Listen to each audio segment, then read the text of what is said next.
Книгу о лидере Азербайджана Гейдаре Алиеве перевели на казахский язык. Издание презентовали в Астане. В нем описаны важные события, в которых Гейдар Алиев сыграл ключевую роль. Представлены воспоминания лидеров зарубежных государств, известных политиков, экономистов и бизнесменов.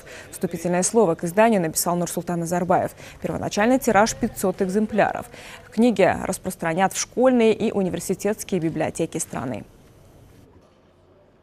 Эта книга была переведена нашими казахстанскими и азербайджанскими учеными, исследователями на казахский язык. Она содержит уникальные документы, которые некогда были засекречены в архивах Комитета национальной безопасности, Комитета госбезопасности еще союзного значения. В книге представлены 7 глав основных и 8 глава. Вот в этих 8 главах на 368 страницах представлены уникальные материалы. Это были главные события, о которых мы хотели вам рассказать. До встречи в эфире.